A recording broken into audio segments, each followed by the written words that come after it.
que están ayudando a la conservación, y esas personas pueden ser los investigadores o la gente que está trabajando en temas ambientales. Lastimosamente en este país, quien trabaja en temas ambientales es considerado revolucionario, de izquierda. Sobre todo con el gobierno de Uribe hubo una persecución impresionante a la temática ambiental, no solamente por izquierdosos y mamertos y abrazar árboles y todas estas vainas, sino porque había una decisión de gobierno a disminuir el poder de restricción que tenían los temas ambientales frente a otras dinámicas políticas económicas, como por ejemplo la minería. Entonces, en ese momento, en el primer gobierno de Uribe, el Ministerio de Ambiente casi que desaparece. Ahí fue cuando lo fusionaron con Vivienda, y todos los funcionarios dedicados a comprender la realidad ambiental del país tuvieron que volcarse a trabajar con temas de construcción de vivienda popular en Colombia. Y el poder del Ministerio de Ambiente, que era un ministerio súper poderoso que decidía qué se podía y qué no se podía hacer en el contexto colombiano, perdió poder, y el Ministerio de Minas y Energía, el Ministerio de Agricultura, el Ministerio de Comercio tomaron las riendas sobre qué se podía hacer en los territorios de Colombia. Entonces, esa dimensión política, esa dimensión del conflicto tiene implicaciones directas sobre lo que nosotros podemos llegar o no podemos llegar a campo. Entonces, chévere que me hayas hecho esa pregunta, porque esa es una de las consideraciones adicionales que tenemos que tener nosotros en casos como, por ejemplo, Colombia. Pero no es exclusivamente de Colombia, ¿cierto? Si ustedes van a Brasil, hay zonas donde los poderes económicos no dejan que haya investigación en ciertas partes. Si ustedes van a Perú, van a ver que hay un conflicto, por ejemplo, entre las mineras y las comunidades indígenas, que no permite la entrada de investigadores a, por ejemplo, ciertas zonas de la Amazonía peruana. En Costa Rica, que es un país súper pacífico y supuestamente no tiene ejército y todas esas cosas, yo viví 3 años en Costa Rica. En Costa Rica hay zonas donde ustedes no pueden ir porque hay mafias, hay narcotráfico, uno también puede llegar a ponerse en riesgo por no saber exactamente dónde se está metiendo, ¿cierto? Entonces, en cuanto a conflictos y en cuanto a intereses económicos y en cuanto a dinámicas de estas. Mi última experiencia molesta sí que tuvimos en un proyecto de investigación tiene que ver con un proyecto que estábamos haciendo de consumo de carne de monte en La Guajira, aquí en Colombia, y empezamos a preguntar sobre si la gente comía o no comía tortuga. Y empezamos a darnos cuenta que empezaba a aparecer gente rara a visitar el hotel, a mirar dónde estábamos nosotros, empezaron a seguirnos en las camionetas del proyecto, todas esas cosas. Pues resulta que existe una mafia alrededor del consumo de carne de tortuga, que es un negocio súper lucrativo, ilegal, y que nos llegó el mensaje de váyanse de aquí, ¿cierto? O sea, dejen de preguntar eso, ustedes no tienen por qué estar aquí, no tienen que estar preguntando sobre el consumo de carne de tortuga, y pues eso inmediatamente nos hace replantear la dinámica de cómo vamos a manejar las cosas en campo, y nos tocó salir de la zona, ¿cierto? Entonces, esa es como la parte más crítica en cuanto a seguridad en aspectos culturales en un proyecto, pero a veces la cosa puede ser, por ejemplo, lo que le pasó a un amigo que conserva, digamos que dedicó toda su vida a la conservación de los monos. No voy a decir el nombre porque de pronto lo conocen, pero esta persona, digamos, es un gringo que se vino de Estados Unidos cuando era muy joven. El tipo llegó aquí en sus 20, 30 años y toda su vida la dedicó a trabajar para la conservación de los monos en la Amazonía colombiana. Esta persona quería tanto los monos, digamos, tenía una estación biológica, y en esta estación biológica él trabajaba en rehabilitación de monos heridos y decomisados por tráfico ilegal y todas esas cosas, además de todas las investigaciones que estaba haciendo. Entonces él vivía con muchos monos en su reservita en la Amazonía. Y él quería tanto los monos que decía que los monos eran como sus hijos, ¿cierto? Entonces todo el mundo que llegaba a visitarlo allá, él le presentaba a sus hijos. Entonces, mire, y este es no sé quién, este es el mayorcito, y era un mono churuco, y el otro era un mono aullador, y el otro un tití, y el otro no sé qué, ¿cierto? Y él los presentaba como sus hijos. Pues resulta que en la comunidad indígena cerca a la zona, empezó alguien a decir, oiga, ¿y este man qué? ¿Cierto? Los monos no son nuestros dioses. O sea, el tipo, una persona con, digamos, empezó a manipular a la comunidad indígena, diciéndoles, los monos hacen parte de nuestra cosmogonía, son nuestros dioses. Y viene un gringo aquí a decir que es el papá de nuestros dioses. Y los adopta y los tiene ahí encerrados y los tiene no sé qué. Pues este sentimiento envenenó tanto a la comunidad indígena que un día hubo una fiesta, todos los indígenas se emborracharon y este tipo dijo, vamos a acabar con ese maldito gringo que supuestamente se apropió de nuestros dioses. Y se vinieron todos estos indígenas completamente borrachos, incendiaron la casa con él adentro y él le tocó tirarse a un caño, hacerse el muerto y así pudo salir de la zona y sobrevivir, ¿cierto? Entonces, ¿qué pasó ahí? Que este gringo, con la mejor intención del mundo desde el punto de vista de la conservación, desconoció cuál era el rol que jugaban los monos en la cultura local, ¿cierto? Y eso pudo ser, digamos, catastrófico. De hecho, trataron de matarlo, ¿cierto? Y lo dieron por muerto. Él se salvó porque nadie se quedó por ahí a revisar si sí o no. Entonces, cosas como esas son súper, súper críticas, ¿ok? No sé si te contesté tu pregunta. Sí, profe, ¿Sí? bastante. Bien, digamos, es parte de los elementos fundamentales de por qué uno tiene que entender la cultura, ¿cierto? Nosotros, como seres humanos, somos una parte fundamental de los sistemas y somos los grandes transformadores de los sistemas biofísicos. Nosotros no solamente los transformamos, sino que muchas veces los construimos y por supuesto hacemos parte de él. En el planeta, ¿cierto? Esta es una imagen que salió de un censo que se hizo de la humanidad en el 2005, en el Global Ecosystem Assessment, que es la evaluación de los ecosistemas del milenio, que ocurrió en el 2005, se definió cuáles áreas del planeta, de los continentes, por supuesto, tenían o no tenían presencia humana. Y en los continentes, los seres humanos hacemos parte del 83% del territorio. ¿Cuál es ese 17% que queda sin gente en el planeta?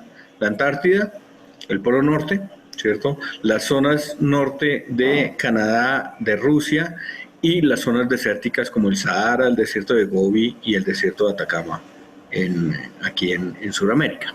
De resto, donde hay tierra, hay gente, ¿cierto?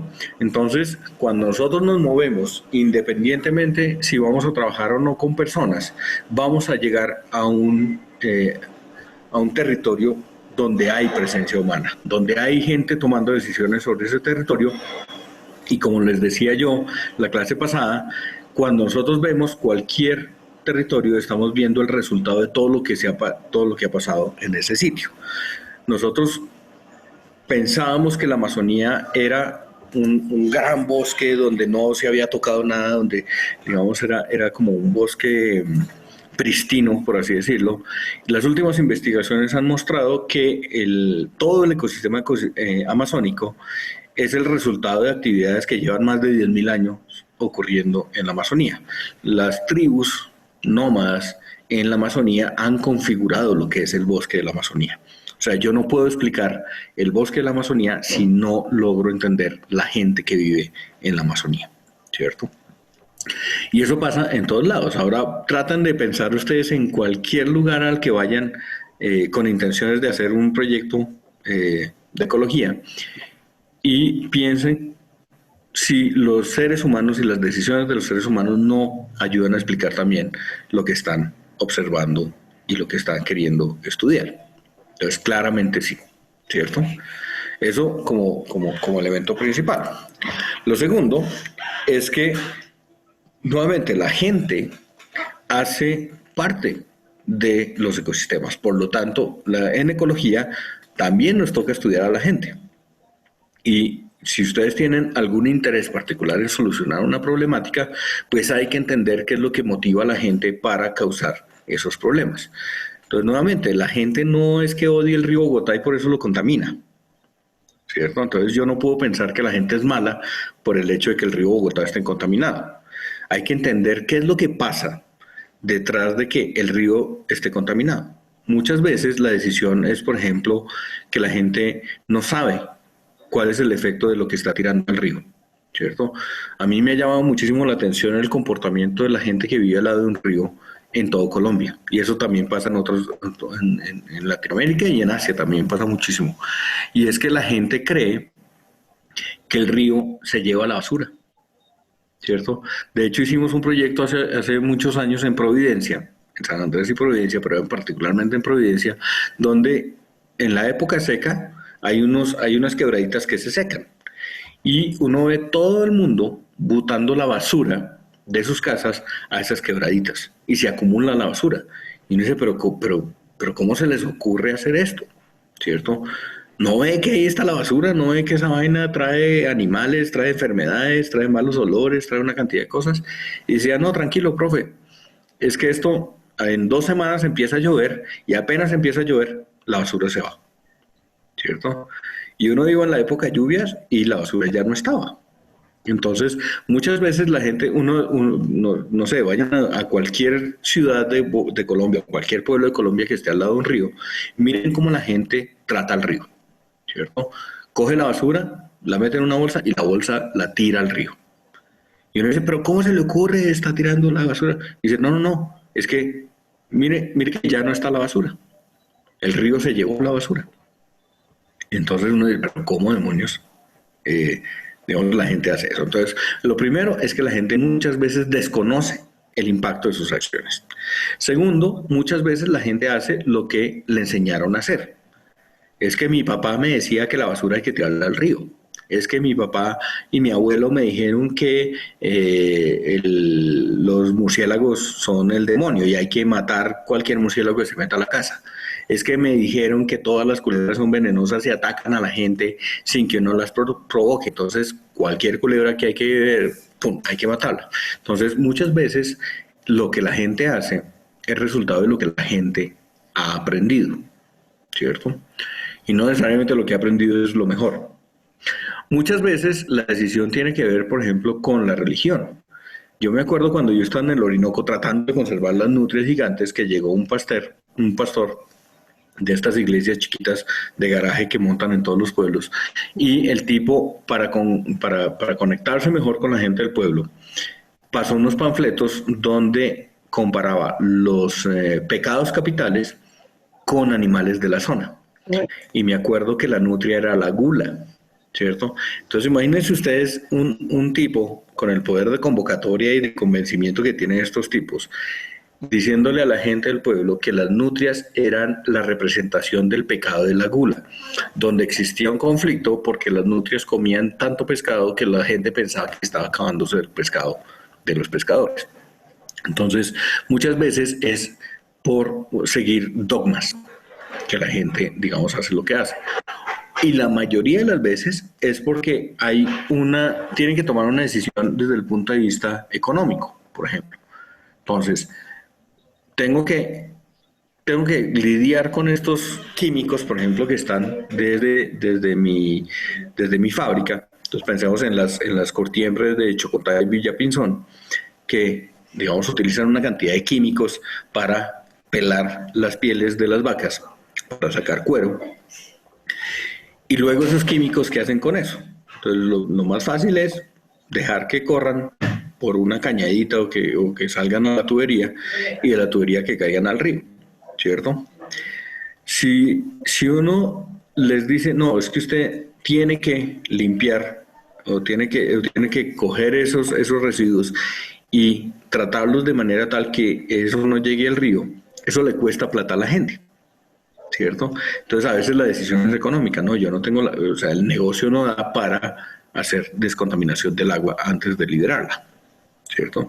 Y en casos más absurdos, lo que pasa, por ejemplo, en Bogotá con el río Bogotá, es que Ustedes tienen una empresa, ¿cierto? Hay una empresa de pinturas aquí en Puente Aranda, aquí en Bogotá, y llega la autoridad ambiental, llega la Secretaría Ambiental de Bogotá,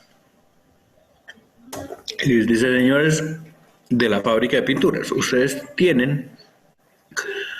están contaminando el río, ¿cierto? Si ustedes siguen botando el agua con todo lo que están botando, contaminando el río, yo les voy a poner una multa. Y esa multa es de 3 millones de pesos mensuales, ¿cierto? Entonces el gerente de la empresa dice, uy, bueno, listo, sí, qué pena, no, tranquilo. Y el gerente empieza a hablar con sus, no sé, con sus trabajadores y sus ejecutivos, y de pronto empieza a decir, bueno, tenemos que descontaminar el agua que estamos botando a las cañerías porque nos van a poner una multa de 3 millones de pesos mensuales.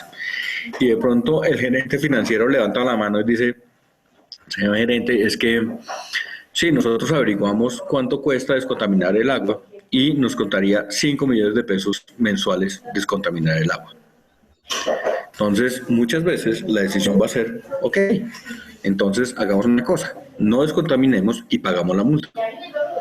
Y lo que uno esperaría es que esa multa ayudara a que la autoridad ambiental descontaminara el río, porque si no, entonces ¿para qué pagar la multa? ¿Cierto? ¿Qué es lo que está pasando? Que a la gente le resulta más barato no descontaminar y pagar la multa, y la autoridad ambiental no está haciendo absolutamente nada por descontaminar. Entonces, la empresa tiene todos los argumentos y es legal y lo puede hacer. Puede demostrar, mire, yo decidí, a mí me dijeron que si seguía contaminando yo pagaba una multa, yo estoy pagando la multa, por lo tanto estoy en regla, y ahora le pregunto a la autoridad ambiental, ¿usted qué está haciendo con esta plata? ¿Qué tanta descontaminación está haciendo con esa plata que está cobrando las multas? O está pagando, me asustó, está pagando puestos de trabajo, o les está cambiando la camioneta a los ejecutivos. ¿Qué es lo que está pasando? Catalina, cuéntame. Profe, una pregunta, pero entonces, cuando dan la multa, ¿eso sería un error de las autoridades ambientales, como dar mal precio? O, Sí. ¿sí? Una cosa es que den mal precio, ¿cierto? Y otra cosa es que no hagan nada con la plata de la multa. Porque, ¿qué pasa? Si todas las empresas alrededor de esa zona pagan una multa, la autoridad ambiental tendría los recursos suficientes para poner una planta descontaminadora, ¿cierto? Y podría manejar el tema de la descontaminación. Otra cosa es que a veces no saben cuánto cobrar. Y entonces dicen, no sé, 20 millones de pesos. ¿Por qué 20 millones? Porque es que es así, así somos. Y el otro dice, listo, perfecto. Me sigue siendo buen negocio pagar esa multa y no descontaminar, ¿cierto? Hay una alternativa muy interesante que se propuso en Europa, y es que, voy a hacer aquí un dibujito. Entonces hagan de cuenta que ya te dejo hablar. O bueno, dime, Cata. No, profe, que como ellos no saben cuánto cobrar y la empresa sí sabe cuánto pagar, o sea, por falta de estudios. Eso, falta de estudios, falta de capacidad técnica de las autoridades ambientales. Entonces, el problema de contratar al sobrino, ¿cierto?, del alcalde y no contratar al ecólogo. Entonces, también tiene que ver con corrupción, tiene que ver con incapacidad de los funcionarios, tiene que ver con la transparencia de la empresa. Entonces, hay una alternativa muy bacana que tienen los europeos, y es que hagan de cuenta que esto es un río, ¿cierto? Un río, y el río corre en esta dirección, ¿cierto? Hay una línea que no quería. Entonces, digamos, tenemos un río que corre en esta dirección. Y aquí tenemos una fábrica de lo que sea, ¿cierto? Y esa fábrica toma agua del río y libera contaminantes. Alejandra, se supondría que sí, pero ¿quién está controlando eso? De las autoridades, ¿cierto?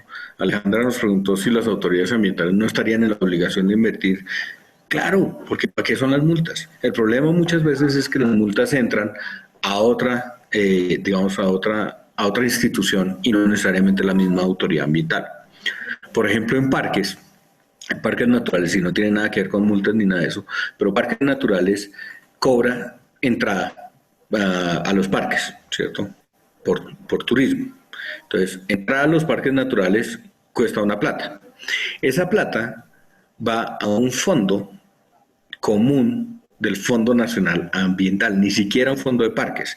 Entonces, parques como Tayrona, o como Chingaza, o como Tunquinvaya, que tienen una cantidad de visitantes impresionantes en sus áreas protegidas, podrían coger parte de esa plata y reinvertirla en procesos de conservación, ¿cierto? En el contexto actual en Colombia no pueden, porque la plata que entra por las taquillas de los parques se va a un fondo que no tiene nada que ver con parques y allá se distribuye esa plata. Entonces muchas veces no es solamente problema de incapacidad de la institución o de corrupción, sino también muchas veces cómo se manejan las finanzas del Estado. Entonces vuelvo al caso de la fábrica esta en el río. Entonces, por lo general, esto sale con contaminantes, ¿cierto? Y se libera nuevamente en el río. ¿Cuál es la propuesta de esta gente en Europa? Y es súper interesante. Es que si toma el agua de aquí arriba y la libera aquí abajo, está tomando agua en buenas condiciones y la está liberando en malas condiciones. Entonces, lo que tienen que hacer ahora las empresas es que tienen que tomar el agua, digamos, la entrada de agua tiene que ser aguas abajo de donde la liberan, ¿cierto? Si solamente con este cambio, el tomar el agua aquí, aguas abajo, significa que van a estar tomando el agua después de que ellos hayan liberado cualquier cosa que liberen en el agua. Eso significa que ellos en su proceso tienen que resolver la calidad del agua aquí. Por lo tanto, a la empresa le resulta muchísimo más conveniente liberar agua en muy buen estado para poder incorporarla en su sistema productivo. Eso es lo que se llama internalizar las externalidades en economía. Entonces, lo que quiero plantearles aquí con estas ideas es que la gente no hace las cosas malas, digamos, lo que nosotros consideramos como unas acciones negativas contra la biodiversidad, porque sea mala. Entonces, tenemos que tratar de entender qué es lo que pasa por la cabeza de la gente a la hora de tomar decisiones frente a qué usar o qué no usar o cómo hacer las cosas en la naturaleza. Entonces, muchas veces la gente, digamos, hay que considerar todas esas dimensiones antes de pensar en un proyecto. Y la otra cosa importantísima es que si ustedes van a cualquier territorio, la gente que vive en el territorio sabe muchísimo más de la naturaleza de ese territorio que ustedes. Y eso le pasa a uno todo el tiempo. Dime, Cata. Profe, una pregunta es que tú habías dicho que como que hay gente que bota como la basura al río y pues o sea, bueno, listo, entonces yo sé que la gente bota la basura al río y sé que les queda como que toda esa información la tengo. Y entonces ahora, ¿de quién es la responsabilidad de decirles y hacer que no vuelvan a hacer eso? ¿Mía o de quién? Pues es una responsabilidad de quien sabe que eso está mal hecho. Pero, por ejemplo, uno puede ir a hablar con la autoridad ambiental, uno puede ir en los colegios, uno puede empezar a hacer cambios en las percepciones de la gente con información de calidad.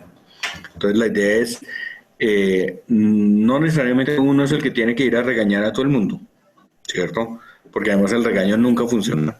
Cuando llega alguien de afuera a decir cómo tienen que hacer las cosas, piensen ustedes en que yo vaya a sus casas y les diga cómo organizar la ropa en sus closets, ¿cierto?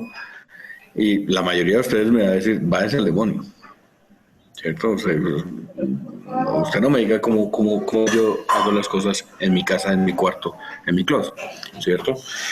Lo mismo es con los recursos. Ustedes llegan de Bogotá, llegan no sé, a Puerto Nariño en el Amazonas y les empieza a decir a la gente cómo es que deben hacer para pescar, ¿cierto? Y qué especies sí pescar y qué especies no pescar. Entonces, no, así, digamos, así lo único que genera es rechazo por parte de la comunidad local.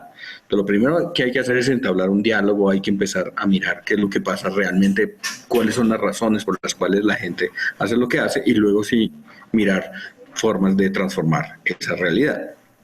Sí, necesita ser transformada, hay muchas veces que no. En el contexto del conocimiento, la mayoría de la gente sabe muchísimo más que ustedes de esa realidad local. Yo me acuerdo la primera vez que yo salí a campo con un indígena, yo estaba también digamos, estábamos en los llanos orientales también, y íbamos con un indígena muy simpático que se llama Clímaco, Clímaco Hunda, un muy buen amigo ahora, porque digamos, nos volvimos muy amigos. Y íbamos con Clímaco, iba un compañero que estudia biología, de hecho es ahorita el director del Instituto Humboldt, Hernando García, y yo íbamos caminando por el bosque, íbamos con Clímaco. Clímaco iba delante nuestro y nosotros íbamos caminando por un bosque. Y de pronto Clímaco se para, se detiene y empieza a decirnos: ¿ustedes qué es lo que estudian? Y nosotros: no, pues biología. ¿Y cuánto llevan estudiando? No, Clímaco. Usted sabe, 4 años, Clímaco. Ok, ya estamos como en octavo semestre. ¿Y qué es lo que les enseña allá en biología? Y yo: no, animalitos, las plantas, sí. ¿Y cuánto pagan ustedes por...? Y nosotros: ya, Clímaco, ya sabemos que nos lo estaba montando por algo, pero bueno, ¿qué hicimos? ¿Y cuánto pagan ustedes por cada semestre? Uy, eso es un montón de plata. ¿Y sus profesores son buenos? Sí, chévere, no sé qué. Nosotros: bueno, ya, Clímaco, deje de montarla. Nos tuvo como media hora, ¿no? El berraco ahí en la mitad del bosque, jodiendo y jodiendo y jodiendo. Cuando de pronto nos dice: entonces ustedes son los expertos de los animales aquí. No, Clímaco, cuéntanos qué pasó. Digo: ustedes acaban de dar cuenta que pasaron, ¿por dónde pasaron? ¿Por dónde digamos, cruzaron ahí? Y habíamos pasado una quebradita y los dos habíamos dado un par de pasos en lo que creíamos que era un tronco. Cuando el hijo madre nos hace voltear y mirar, era un cocodrilo como de unos 5 metros de largo, con la boca abierta, que estaba en un cañito, y los dos habíamos pasado por encima del cocodrilo y no lo habíamos visto.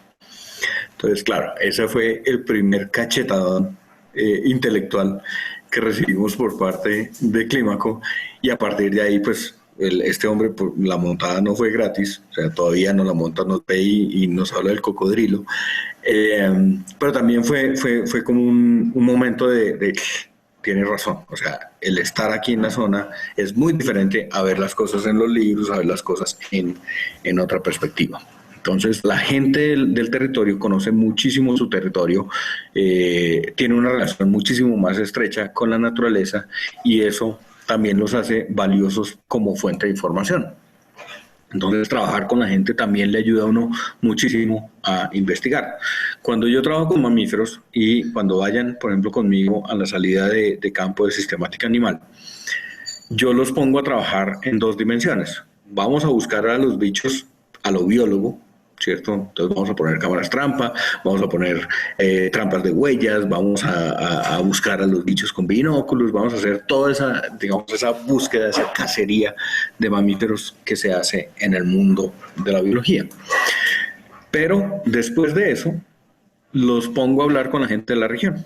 Entonces yo les digo: vayan y tómense una cerveza con este hombre que es un cazador de la región, y pregúntenle qué sabe de los mamíferos, ¿cierto? Y es impresionante ver el resultado que sale de tomarse una cerveza con un señor que sepa de los bichos del sitio, que es muy diferente un cazador a una persona, por ejemplo, que trabaja en una droguería en un pueblo. La gente en los pueblos muchas veces no sale al bosque, pero si la gente si es un campesino o si es gente que vive en el bosque, va a saber muchísimo de las especies, versus, por ejemplo, la información que recogemos con cámaras trampas, con huellas, digamos, con toda la metodología biológica, es muy limitada frente a lo que una persona que sepa nos puede decir, ¿cierto? Entonces, trabajar con la gente también es una herramienta valiosísima en campo. Eh, Cuando nosotros hablamos de proyectos participativos, ¿cierto? Eso es una palabra que está de moda. Y entendiendo que la gente, digamos, hace parte de la realidad de su territorio, es importantísimo valorar los intereses que ellos tengan también de participar en la investigación. Muchas veces nosotros llegamos con un proyecto completamente definido, con una metodología, con unos recursos, con equipos, todo eso, y llegamos a un sitio y le decimos a la gente qué es lo que tienen que hacer para ayudarnos a avanzar en un proyecto, sin ni siquiera preguntar si eso le interesa a la gente de allá o no, ¿cierto? Entonces, en este momento, lo que se pide en la mayoría de los proyectos es que haya un ejercicio participativo. Y participativo no es solamente ir a decir de qué se trata el proyecto, es lograr construir el proyecto de manera conjunta con los habitantes locales para que ellos se apropien también del proyecto. Entonces es muy diferente decirles yo que llego y tengo una metodología para seguir a los monos y que voy a ver cuántos monos hay y todas esas cosas. Muy diferente a llegar y preguntarles, oiga, ¿ustedes quisieran hacer algo con los monos? ¿Qué tan importantes son los monos para ustedes? Si ustedes quisieran hacer una investigación con los monos, ¿qué harían? Y entablar un diálogo y yo les cuento mis metodologías, ellos nos cuentan qué experiencias tienen y al final llegamos a una propuesta de desarrollar un proyecto concertado, de manera participativa, ¿cierto? Y luego eso ayuda muchísimo a trabajar de ahí en adelante, ¿cierto? Entonces, no es solamente pedir permiso, ¿cierto? Y no solamente es extraer información para nuestro beneficio, también es poner esa información al servicio de la gente local. ¿Qué tanto le sirve a la gente de un pueblo saber cuáles son las especies de pájaros que tienen? Hombre, pues es que ahora hay una dimensión del turismo que es el aviturismo que si usted sabe qué pájaros tiene, podría promocionar, por ejemplo, la llegada de turistas extranjeros para ver ciertas especies de pájaros. O si usted tiene, no sé, una práctica cultural, por ejemplo, una receta de cocina que utiliza ciertas frutas particulares que se dan en las zonas de su territorio, pues es algo que también puede empezar a mover en un mercado un poco más grande.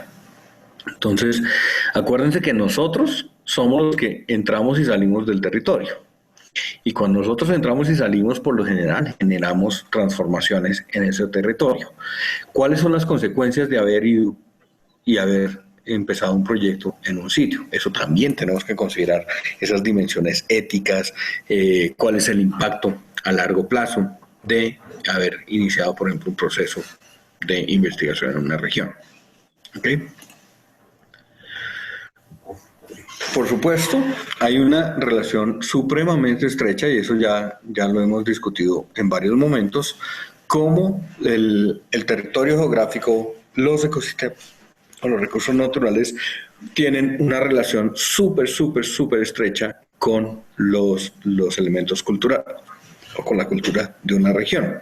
De hecho, nosotros podemos entender muchísimo mejor esa relación entre la gente y la naturaleza si nos fijamos primero en esos aspectos culturales, ¿cierto? Eso entendiendo que es el resultado de un proceso histórico, ¿cierto? Que es dinámico, que eso se transforma, pero como dice Francisco González, que es la persona que fundó nuestra facultad, es un antropólogo, él planteaba que mente y cuerpo son indivisibles, así como la naturaleza y la cultura. Entonces, cuando nosotros pensamos en tratar de entender también una cultura, vale la pena mirar cuál es ese contexto natural en el que está inmerso. Y viceversa, si yo quiero entender la naturaleza o quiero entender un territorio, un ecosistema, vale la pena mirar cuál es esa dimensión cultural que hay en esa zona. Si ustedes se fijan, si nosotros quisiéramos explicar, por ejemplo, paisaje en... ¿Alguno de ustedes ha ido a Salento? ¿O a Finlandia en Risaralda? ¿En Quindío?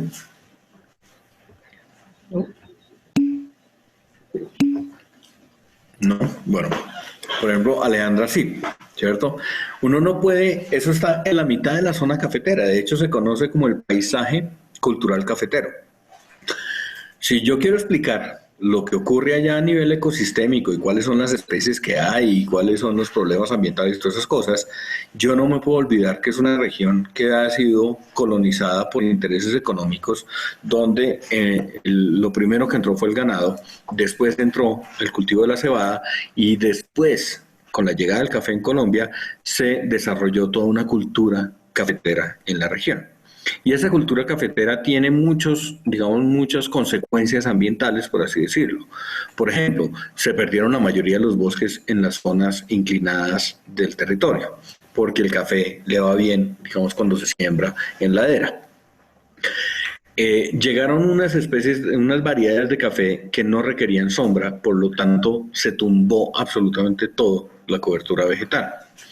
Pero para el beneficio del café, o sea, los beneficiaderos del café, o sea, donde se lavan los granos de café y se les quita la cascarita y el mucílago ese que tienen los granos de café, que pasan de estar rojos a estar como amarillitos, ya en pergamino, creo que se llama esa vaina.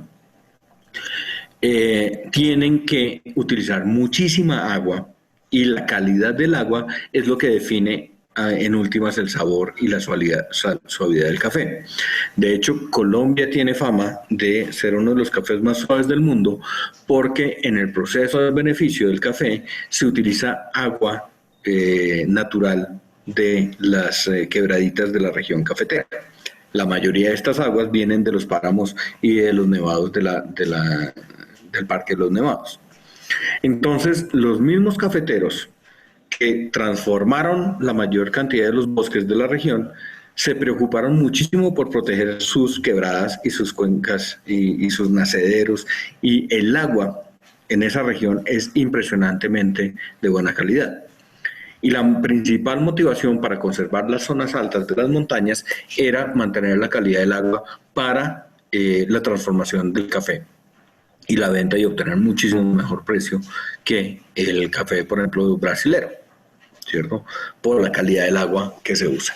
Entonces, si nosotros no entendemos eso, difícilmente vamos a poder entender cuáles son las dinámicas que ocurren allá, por qué ciertos parchecitos de bosque se mantienen, porque otros fueron completamente transformados, qué pasó allá, por ejemplo, con la cacería, con los felinos, qué pasó con los venados, qué pasó con, digamos, todo eso nos lo ayuda a explicar muchísimo ese elemento cultural, ¿cierto? Por ejemplo, en el contexto de la región cafetera son muy comunes los carrieles, ¿cierto? Esa carterita que usan los paisas. El carriel más fino, no, digamos, los carrieles que ahora uno compra en las tiendas de artesanías y cosas de esas son de cuero de vaca, de piel de vaca. Pero los carrieles más finos se hacían con piel de nutria, ¿cierto? Si ustedes tenían un carriel hecho con piel de nutria, eran una persona poderosa en la región. Luego le seguía la piel del jaguar y luego otros felinos manchados como los tigrillos. Entonces, pero si ustedes tenían, digamos, el carriel con piel de nutria era muestra de estatus social. Por lo tanto, había una persecución particular sobre estos animalitos en la región cafetera. Por ejemplo, en la costa atlántica, la tenencia de aves cantoras tiene también una connotación de estatus social. En la zona, por ejemplo, de Boyacá, con el cultivo de papa, hay una percepción, la gente... ustedes ven los cultivos de papa, afuera de los cultivos de papa se dejaban los paquetes de los químicos que le echaban al suelo, porque había la creencia que entre más químicos le echara, uno mostraba a sus vecinos que era más rico. Entre más químicos le echa al suelo, tiene más plata para gastar en echarle químicos al suelo. Entonces, entre los boyacenses, entre los cultivadores de papas, por ejemplo, había una práctica y era dejar todos los envases imagínense la cantidad de porquerías que había en esos envases de insecticidas, de herbicidas, fertilizantes, todo lo que ustedes pudieran echarle químico a su potrero, dejaban los paquetes abandonados en la parte de afuera del potrero para que la gente al pasar dijera, uy, este man le está yendo bien, mire la cantidad de químicos que está desperdiciando ahí en el territorio. Más o menos como el iPhone que todo el mundo quiere tener y mostrar, ¿cierto? Entonces, hay muchas cosas desde el punto de vista cultural que nos ayuda a entender y cuáles son las implicaciones del manejo de esos agroquímicos en los ecosistemas, en los cuerpos de agua, en la fauna, en la salud de la gente. Todo eso pues tiene unas implicaciones impresionantes, ¿cierto? El sistema cultural se entiende, digamos, desde otros subsistemas. ¿Se acuerdan cuando hablamos de sistemas, subsistemas, las diferentes escalas? Los sistemas culturales también tienen diferentes escalas. Nosotros podemos ir y adentrarnos, por ejemplo, en el subsistema simbólico. Entonces, cómo la gente representa y esa representación, qué importancia le da al explicarle cómo funciona el mundo a la gente o cómo se organiza la gente. La gente cumple reglas porque se las imponen o ellos mismos llegaron a ciertos acuerdos, se basan en el chisme y en el castigo social para hacer cumplir esas reglas, o toca llamar a la policía. Digamos, hay una dimensión de la organización de cómo la gente se organiza para saber cómo tomar decisiones. ¿Qué tanto la gente sabe? ¿De dónde proviene el conocimiento? ¿Cómo generan ese propio conocimiento? ¿Es un conocimiento empírico? ¿Es un conocimiento introducido, por así decirlo? ¿Qué tanto el sistema tecnológico resuelve las cosas allá? Entonces, ¿cuáles son las tecnologías para pescar, por ejemplo? O si allá tenemos entrada o no de Internet para desarrollar un proceso de educación ambiental. Todas esas dimensiones vale la pena considerarlas a la hora de que nosotros pensamos un proyecto, ¿cierto? El sistema simbólico tiene que ver muchísimo con esa explicación de nuestro entorno. Entonces, ¿cuál es el significado que le damos a esos elementos en comprender nuestra realidad? ¿Cierto? Ahí muchas veces, por ejemplo, la religión empieza a tratar de explicarnos cosas con elementos que tenemos a la mano. A mí me causa muchísimo la atención cómo nosotros en Colombia hemos adoptado el catolicismo y el cristianismo como nuestra religión predominante, cuando es una religión que explica una realidad completamente diferente a la nuestra, ¿cierto? La realidad, digamos, de los principios del cristianismo y del judaísmo se dan en el Medio Oriente, con otros referentes culturales, con otras especies. O sea, hablan del león, del cordero, de una cantidad de cosas que para nosotros realmente no tienen un significado real, ¿cierto? Si ustedes se ponen a pensar, ese sistema simbólico tiene que ser considerado a la hora de desarrollar un proyecto. Por ejemplo, nosotros tenemos un problema aquí en Semana Santa con el chigüiro, y es que cuando hay Semana Santa se disparan los consumos de carne de chigüiro, sobre todo en Venezuela, ¿cierto? Y hay una relación muy chistosa, y es que hace un par de siglos, ¿cierto? En 1900, cuando ya la religión católica estaba súper bien establecida en los centros poblados del Nuevo Mundo, por así decirlo, llegó la prohibición de las carnes rojas en Semana Santa. Entonces, la vigilia, ¿cierto? Entonces, pero es que allá en las colonias o en esos territorios que llegaron por allá, donde estaban los españoles en América, no están cumpliendo la vigilia. Entonces, el Papa se puso muy bravo. Dijo, no, me hacen el favor y allá también cumplen con la vigilia de Semana Santa. Y alguien fue por allá, ¿cierto?, a Roma, y empezó a preguntarle al Papa, bueno, Papa, pero es que allá es diferente la cosa, porque allá no tenemos tantas vacas, y no tantos cerdos, y no tantas cabras. Allá tenemos otros animales, por ejemplo, tenemos cerdos de monte. ¿Podemos comer cerdos? Que no, hombre, es vigilia, no puede comer carne de cerdo. Okay. Podemos comer, no sé, podemos comer lapas. No, ¿qué es una lapa? No, es un bicho así grande que vive en los bosques. No puede comer lapa, hombre. Podemos comer chigüiro, y el Papa le dice, bueno, ¿qué es un chigüiro? No, el chigüiro es un bicho, es un animal que se la pasa por allá en las lagunas de los llanos orientales. No, entonces el Papa pensó que si era un animal que vivía en las lagunas, era un pez o era una tortuga.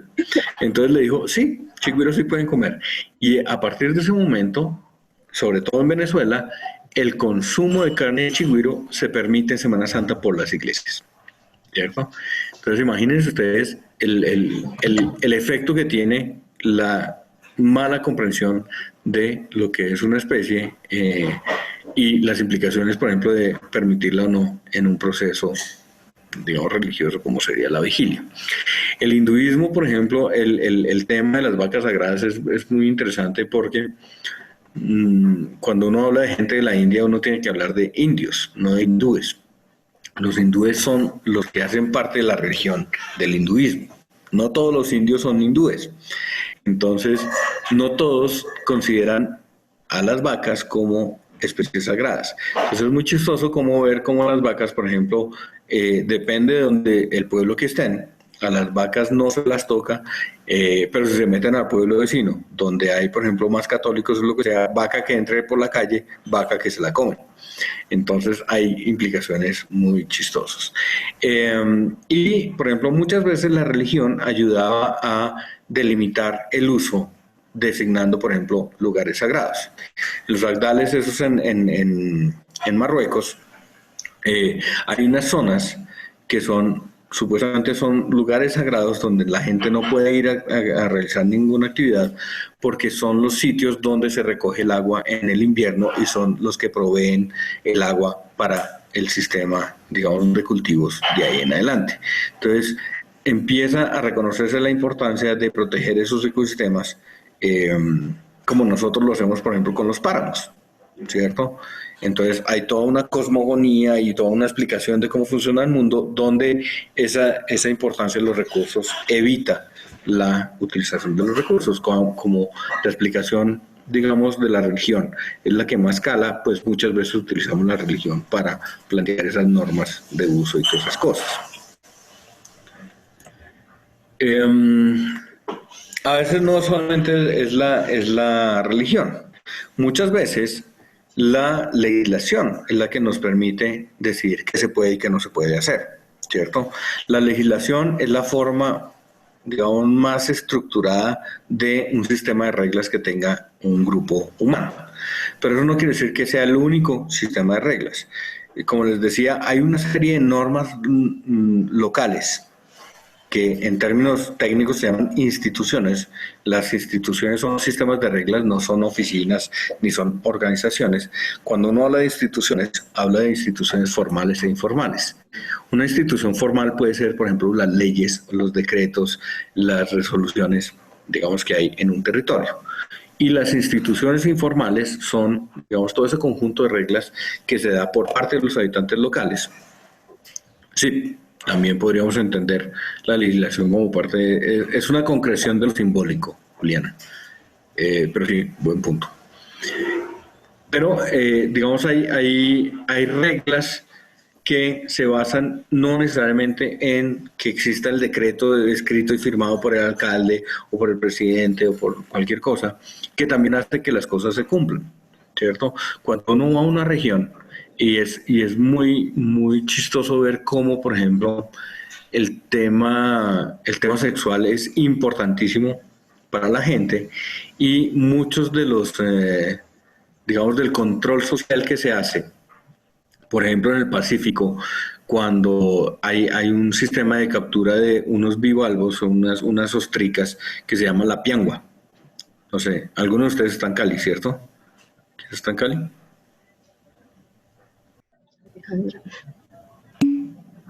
Daniela, ok. Daniela, ¿tú sabes qué es la piangua? Eso es muy, muy común en Buenaventura. ¿Has probado la piangua? Profe, pues no la he escuchado, de hecho la escuché en clase de acuáticos y yo también no me acordaba, pero yo vi introducción a ecología contigo y con la otra profe que no me acuerdo. Sí.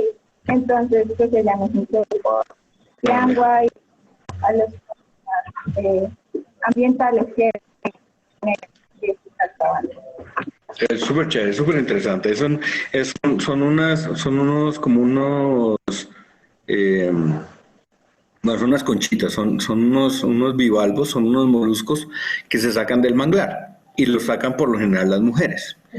Entonces hay un conjunto de reglas que se han impuesto ellos mismos para el sacar de manera sostenible esos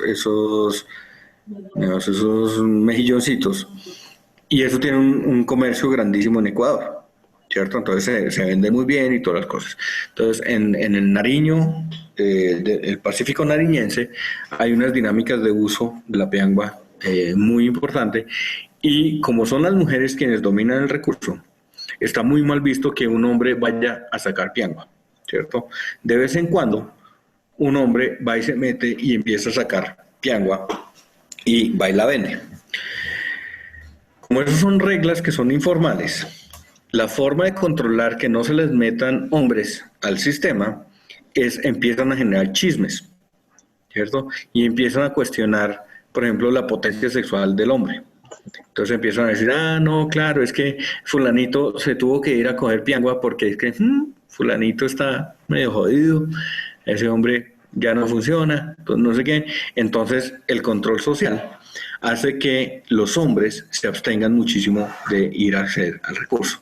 Entonces, digamos, no necesitamos siempre reglas y decretos y cosas de esas para que las reglas se cumplan. Catalina.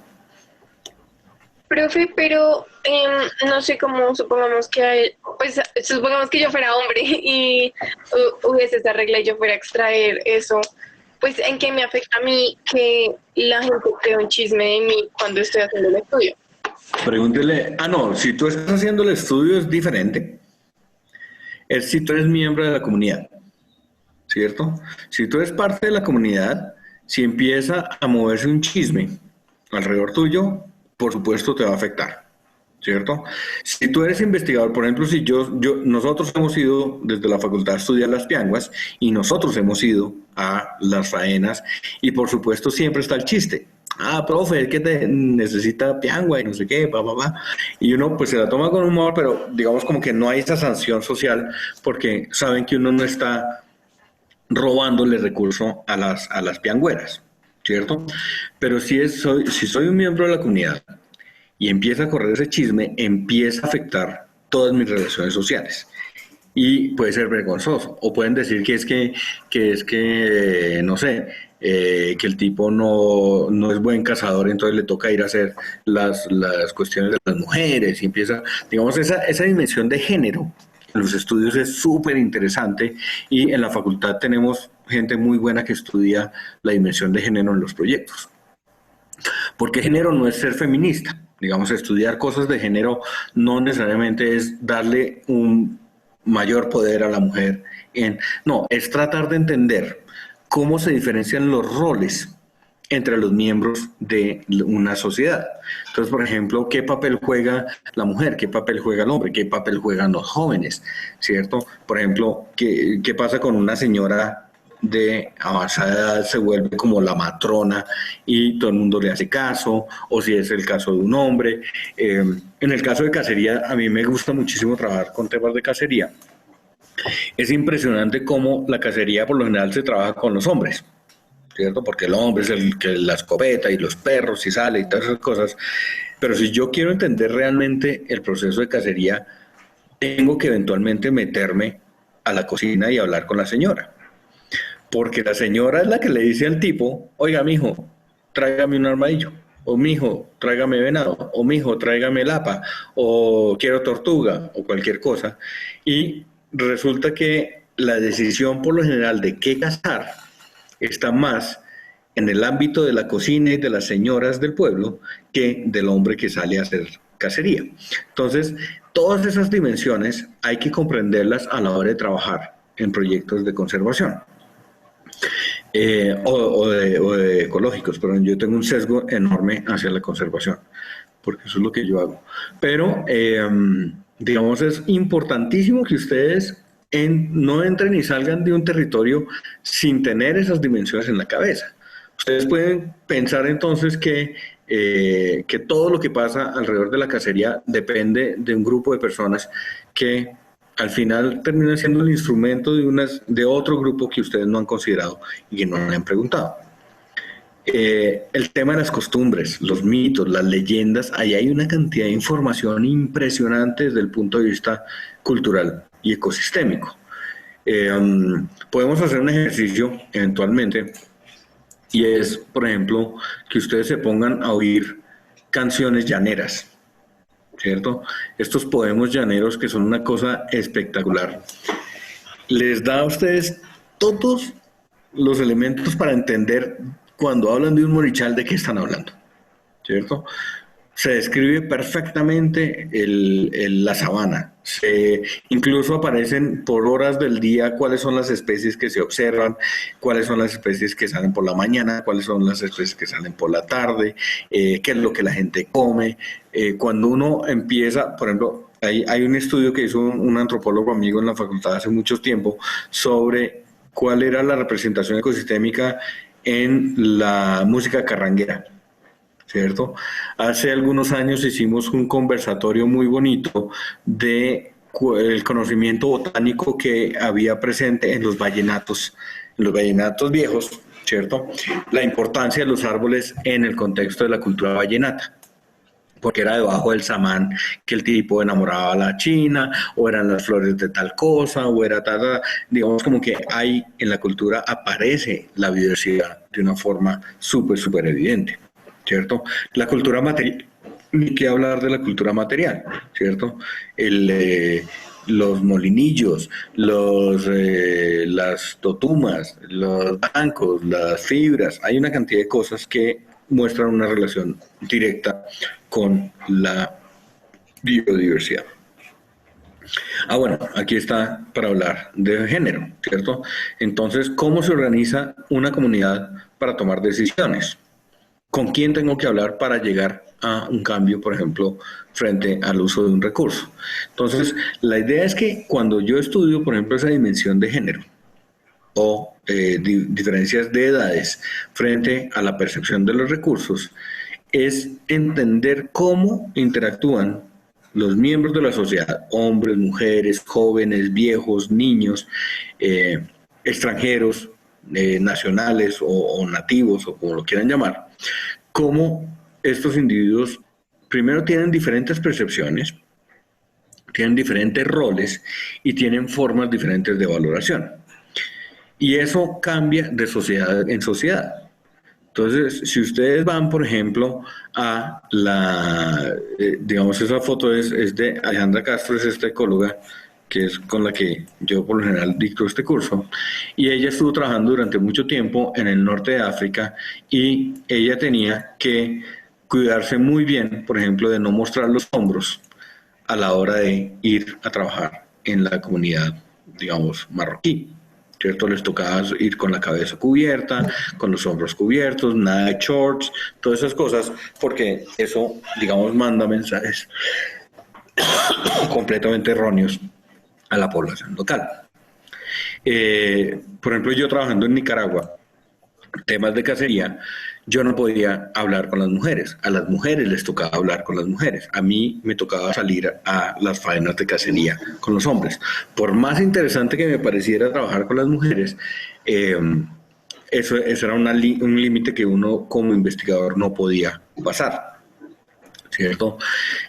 Muchas veces, por ejemplo, la educación ambiental está dirigido a los jóvenes y a los niños, cuando los que están tomando decisiones son los adultos. Entonces, por más que llegue el chino a decirle que cuidar la naturaleza es importante, el papá sigue actuando como sigue actuando. Entonces, hay que saber muy bien a dónde dirigir nuestras acciones y nuestras preguntas de investigación. Y, por supuesto, hay que saber, digamos, ese lenguaje que debemos usar, ¿cierto? Yo voy a llegar a imponer un conocimiento, yo llego a construir un conocimiento. Hay un caso, no sé si ya se los conté, de esta compañera que cuando estábamos en el Orinoco, ella estaba estudiando delfines, yo estaba estudiando nutrias. Y ella trataba muy mal a la persona que tenía contratada para moverla en el barco, en el bote. Yo estaba como a 80 kilómetros del pueblo y yo iba cada 2 meses al pueblo a hacer mercado y todas esas cosas, y ella estaba ahí en el pueblo y ella tenía plata para pagar mensualmente una persona que le manejara el bote.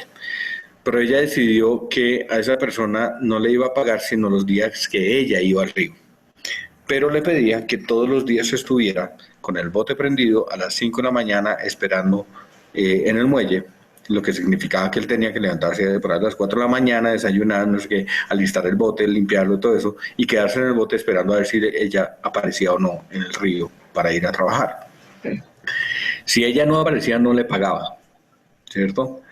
Y él de todas maneras tenía que estar ahí todo el día pendiente de si ella aparecía o no. Este tipo, que era súper buena gente, no se quejaba, hacía eso, pero los amigos que eran pescadores empezaron a molestarse con esta investigadora y empezaron a averiguar, oye, ¿y ustedes esta semana por dónde van a ir? Entonces él decía, no, vamos a meternos por el caño tal, o nos vamos a ir a la laguna tal, o queremos ir subir tantos kilómetros por el río. Pues los amigos de este hombre se iban un par de días antes, mataban delfines y se los dejaban en la playa para que esta mujer, a la hora de hacer sus estudios, encontrara delfines muertos porque era lo único que le afectaba. Entonces, muchas veces también mi comportamiento como investigador puede tener ese tipo de efectos. Rechazo de la comunidad, es un caso extremo, ¿cierto? Pero pues me llenó de aprendizajes y de experiencias. Una cosa muy típica que pasa es que los investigadores van y prometen una cantidad de cosas a la región y luego, después de que obtienen la información, se desaparecen, ¿cierto? Y no pasa nada de lo que ellos prometieron que iba a pasar con esa información. Y luego llega uno como investigador a decir, oiga, es que quiero hacer un proyecto, la gente ya no le cree a uno, ¿cierto? La gente dice, no, mijito, usted es el cuarto que viene a preguntar exactamente lo mismo y aquí nos dejan con los crespos hechos, nos dejan con todo montado, nos deja, digamos, eso es terrible desde el punto de vista de investigación. Entonces, lo que uno tiene que hacer es, si promete algo, lo tiene que cumplir. Y por favor, no generen falsas expectativas. Entonces, mucha gente llega con una idea de un proyecto, es que no, es que yo quiero ver cuáles pájaros hay aquí, porque es que no, el aviturismo y eso los va a volver ricos, y es que ustedes tienen aquí el pájaro no sé qué, entonces el gallito de roca, y si usted tiene el gallito de roca, esto se le va a llenar de gringos, y eso les dejan por lo menos $500 cada gringo, y eso pagan lo que sea por un plato de sancocho. Empiezan a generar una cantidad de expectativas.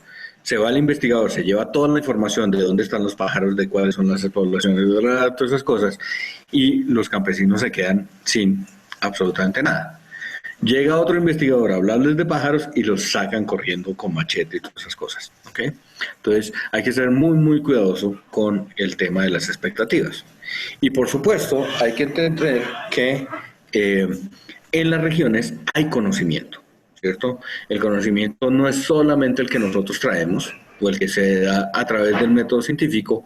Hay 1000 formas de acercarse, de generar conocimiento.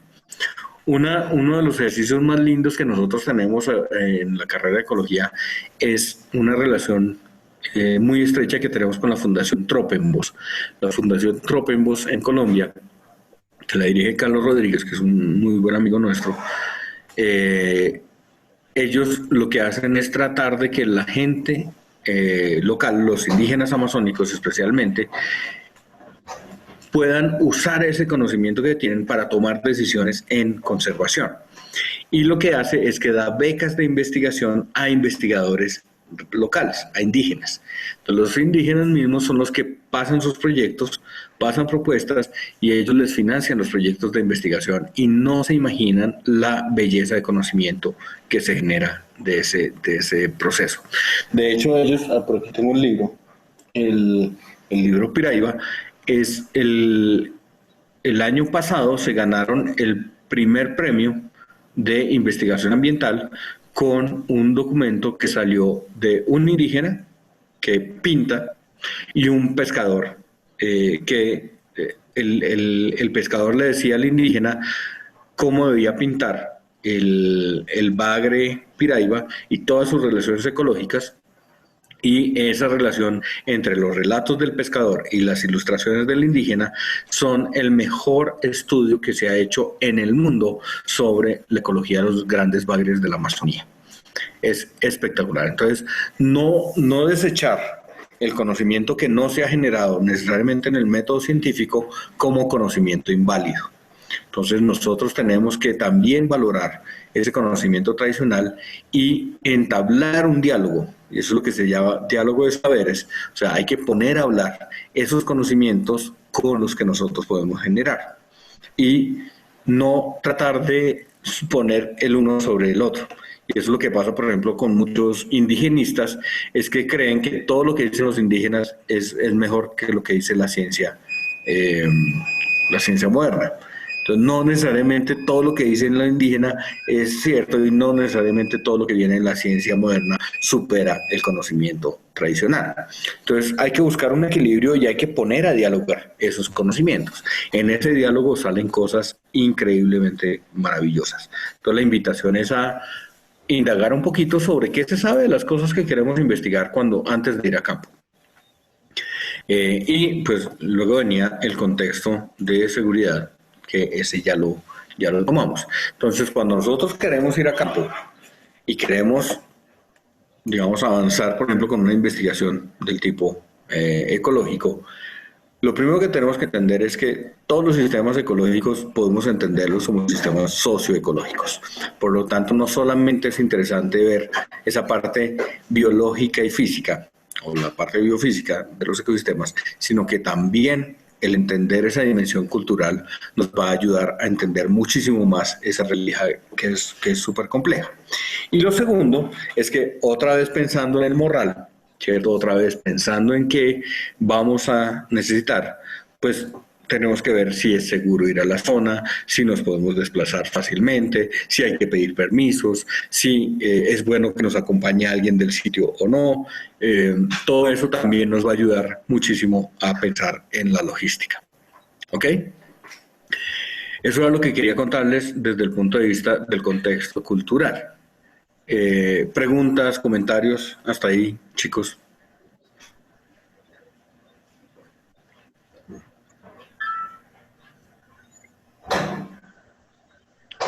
Pues yo tengo una curiosidad. Listo. Tiene una curiosidad, quiere decir que pues no tiene algo que es curioso o tiene una pregunta. No, una pregunta. Ok. A ver, no sé si tú has investigado en zonas después de ver como las implementaciones de cosas como el plebiscito para la paz, etcétera. O sea, como tú desde tu experiencia has notado un cambio con este tipo de cosas, como has ido a zonas que antes consideraban muy peligrosas, que ya luego se han vuelto pues más tranquilas, o viceversa, ¿no? Que pues, sí, haya sido antes y estaba más tranquilo y luego has vuelto y está vuelto. Sí, he tenido experiencias de todo tipo. Entonces, digamos, como que he tenido la posibilidad de ir a sitios donde antes uno se sentía como Pedro por su casa, completamente tranquilo, y después de un tiempo la cosa se vuelve súper tensa y uno ya no puede ser tan despreocupado. Eso me pasó increíblemente en Costa Rica, ¿cierto? Yo viví en Costa Rica 3 años, entre el 98 y el 2001. ¿Cierto? Hice allá mi maestría y estuve trabajando durante mucho tiempo allá en Costa Rica. Costa Rica era como un pueblito chiquito. La gente súper confiada, todas esas cosas. Ahora que hice mi doctorado, eso fue como en el 2010. Volví a Costa Rica. Y muy complicado el tema de la seguridad para trabajar.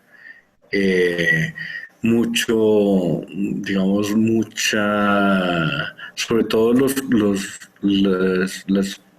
los gringos que fueron a comprar tierras en Costa Rica crearon estas gated communities, que son como barrios cerrados o comunidades cerradas, donde excluían cualquier posibilidad de entrar y trabajar con la gente. Y hay una desconfianza enorme por cualquier persona en la región.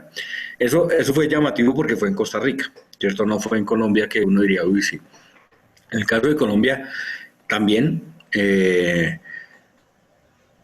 lo que tú mencionas, por ejemplo, después de no solamente el plebiscito, sino después de firmado el acuerdo de paz con las FARC, muchos de los proyectos que nosotros que obtuvimos financiación para los proyectos tenían que ver con desmovilizados. Y la idea era apoyar, por ejemplo, cómo estas comunidades, estos sitios de concentración de los desmovilizados, empezaban a pensar diferente, por ejemplo, su territorio y empezaban a ver alternativas sostenibles de negocios. Muchos de ellos querían hacer temas de turismo, ¿cierto? Y la última experiencia, digamos, empezamos a trabajar con ellos y eran estos sitios donde concentraron a los desmovilizados, eran como grandes aulas donde uno iba y les compartía cosas y todo eso. Eso al principio era muy interesante, era tensionante, pues todos estos eran guerrilleros que habían entregado las armas y completamente desconfiados del proceso y todo lo que estaba pasando entre el sí y el no y todo eso. Bueno, ustedes saben Colombia cómo está de dividido hoy en día. Pero digamos como que había una motivación y había esperanzas y había como la gente estaba pendiente y quería aprender muchísimo.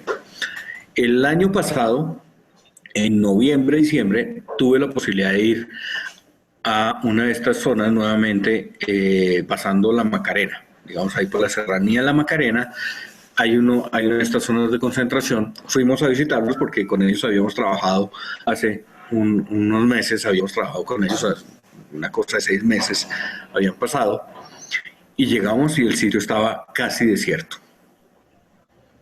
La gente los dejaron colgados de la brocha, todo lo que prometieron que iba a llegar dejó de llegar en algún momento, sobre todo con el cambio de gobierno, y empezaron, digamos, a ver estos procesos de presión por parte de las disidencias, pero también por parte de los paramilitares. Y empezó a moverse un tema de incentivar la colonización del parque Tinigua. Entonces, las disidencias de las FARC le decía a los antiguos guerrilleros que el proceso se iba a acabar con la entrada de Duque al gobierno y que lo mejor que podían hacer era meterse al parque natural y tumbar bosque, porque si tumbaban bosque a cada persona se le iban a dar 100 hectáreas para meter vacas. Y eso generó una avalancha impresionante de excombatientes y sus familias metiéndose a los parques nacionales, tumbando el bosque, y están esperando a que les den las vacas la guerrilla. Y decían, los guerrilleros les decían, miren, no se preocupen, que eso es parque, eso no tiene dueño, digamos, tangible, no hay un terrateniente ahí poderoso, ganadero, que los vaya a sacar. Es un problema con el que el Estado que les ha incumplido a ustedes va a tener que lidiar más adelante. Entonces, y súper tensionante, ¿cierto? Nosotros llegamos allá y la comunidad inmediatamente, el pueblito que está al lado de esta zona de concentración, nos mandó llamar y nos puso casi que contra la espada de la pared y decía, bueno, necesitamos que ustedes nos ayuden a hablar con la gente del parque, porque nos están metiendo el ejército y nos están sacando a la fuerza. Y entonces nosotros no nos vamos a salir y tenemos que hablar con los directores del Parque Nacional y con Julita Miranda y todas esas cosas. Pues yo estoy sentado en una junta directiva con Julia Miranda en Fondo Acción y la directora del Parque Tinigua, la que permitió la entrada del ejército, es una egresada de la maestría, es una estudiante nuestra de la maestría en conservación y uso de biodiversidad. Pero es un conflicto de intereses muy berraco, ¿cierto? Entonces eso lo vuelve súper tensionante, lo vuelve súper difícil, todas esas cosas. Las dinámicas políticas y socioeconómicas del país son súper cambiantes.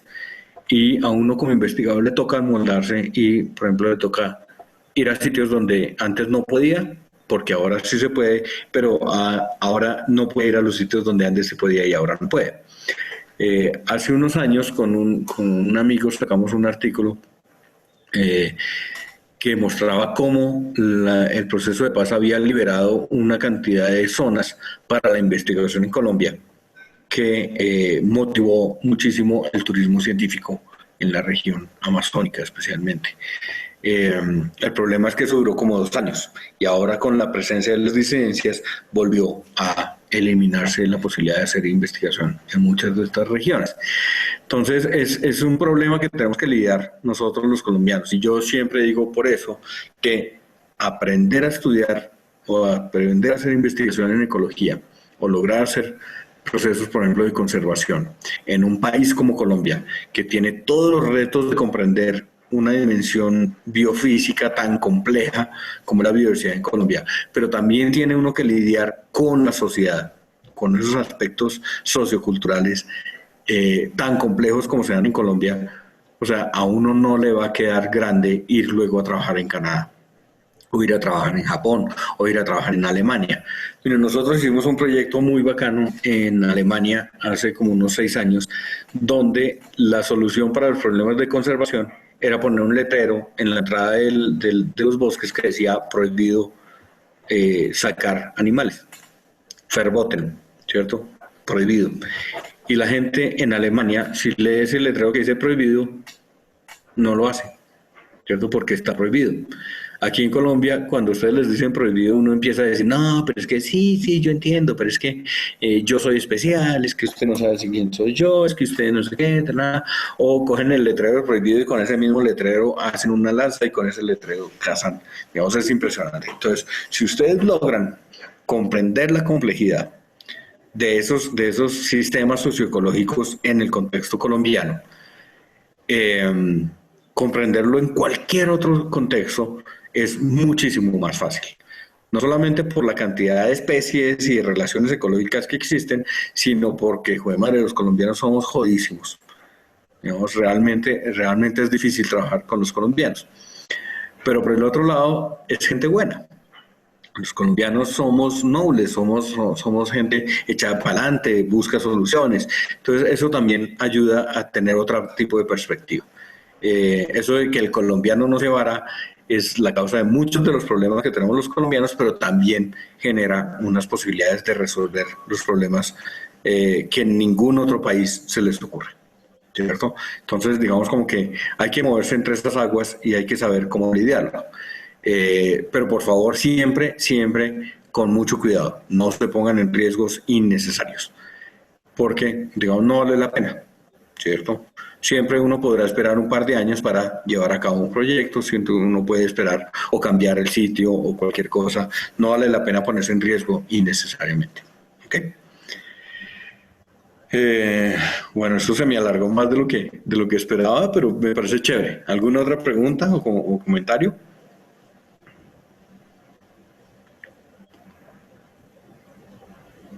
Bueno, creo que no. Entonces, chicos, nada por hoy. Sí, Catalina. Profe, es que hay ¿tú sabes el reloj de Nueva York que pusieron? ¿Cuál? Como el tiempo para que pusieron como que quedan 7 años para que no pueda haber otra vez un cambio. Para el fin del mundo. No, ambiental. Sí. Los gringos les fascina la comparación de digamos, de la toma de decisiones con estos relojes. Durante la Segunda Guerra Mundial y después en la Guerra Fría había un reloj que mostraba qué tan cercano estábamos del apocalipsis nuclear. Y por ejemplo, cuando Kennedy tomó la presidencia, estábamos como a 1 minuto de un conflicto nuclear que acabara el mundo. El reloj que se puso ahorita en Nueva York y el que se maneja tiene que ver con los estudios que muestran cómo es la huella ambiental de las actividades humanas y cómo muestran cómo los recursos se acaban antes de que se puedan recuperar. Este año, de hecho, hace como 1 semana o 2 semanas, digamos, bajo esa lógica se mostraba cómo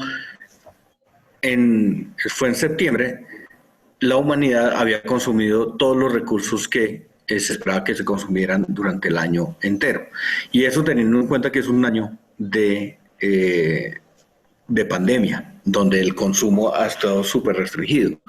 Eso es una forma de mostrarle a la gente que estamos consumiendo más de lo que la naturaleza puede recuperar, ¿cierto? Es la idea de la huella de carbono y la cantidad de planetas que se necesitan para mantener el consumo en las escalas actuales. Digamos como que no es que cuando se acabe el cero es que no podamos hacer nada de ahí para adelante, es una forma de llamar la atención a que se nos está acabando el tiempo y que a medida que pasa el tiempo el cambio cada vez va a ser más difícil porque estamos más dependientes de las transformaciones humanas.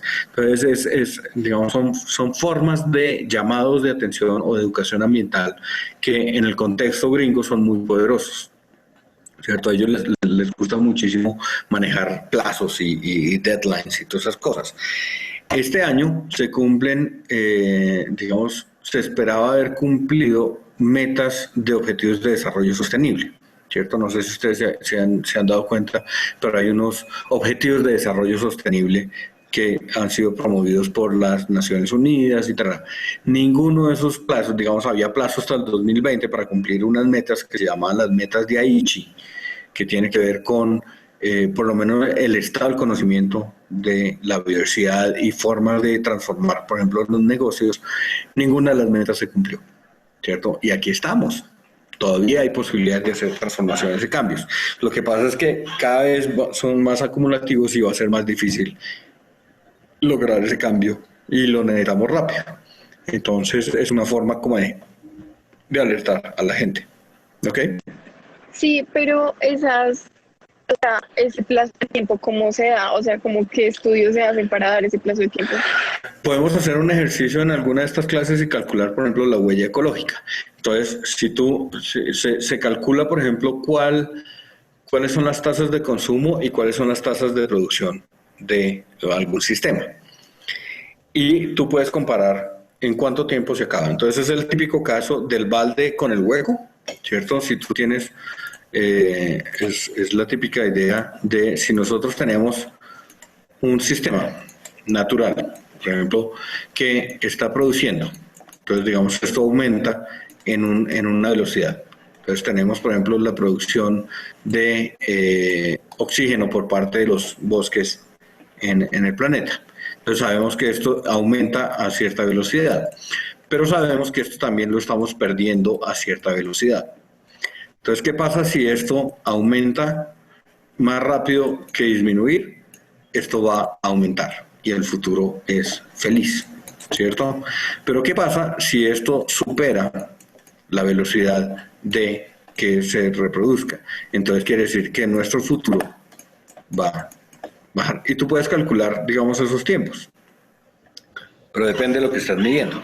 Si estás midiendo la concentración de gases de efecto invernadero, si estás midiendo, por ejemplo, la disminución de las poblaciones silvestres, la fertilidad del suelo, la contaminación del agua, digo, cualquiera de esos elementos puedes comparar cómo se recupera y cómo se acaba. Y le puedes calcular una tasa de pérdida y una tasa de recuperación. Y el balance nos da si es positivo o si es negativo. ¿Sí te queda un poquito más claro? Sí, gracias, profe. Ok. Esos son ejercicios súper valiosos a la hora de llamar la atención, nuevamente. Y eso hay ONGs que son buenísimas haciendo ese tipo de llamados de atención. Muchas veces es como un proceso de lo que yo llamo amarillismo ambiental, y es como ese futuro apocalíptico que nos han vendido desde chiquitos, muchas veces no se cumple, ¿cierto? Entonces fíjense cómo las predicciones de que el mundo se va a acabar y que son constantes, y muchas de estas ONGs obtienen recursos a partir de donaciones, y esas donaciones son mayores cuando el futuro al que queremos combatir es más nefasto. Entonces, muchas veces el mensaje se vuelve más feo de lo que realmente está pasando por la necesidad de generar una transformación en el comportamiento o de recoger recursos para combatir esos procesos. Entonces, ustedes fíjense, por ejemplo, en la historia de WWF, la ONG del osito panda, fíjense cómo ha cambiado el discurso. Y antes era mucho más amarillista de lo que es ahora, ¿cierto? Porque también ha visto que hay un efecto negativo en desesperanzar a la gente. Entonces, cuando yo me paso de apocalíptico, pues la gente dice, pues si esto está O sea, al demonio. Si yo le digo a todo el mundo que eventualmente se va a contagiar de COVID-19 antes de que exista la vacuna, pues la gente va a dejar de cuidarse, ¿cierto? Y va a decir, pues al demonio. Entonces yo dejo de ponerme tapabocas, que es súper incómodo, salgo a la calle, o sea, empiezo a trabajar porque es que estoy jodido sin plata.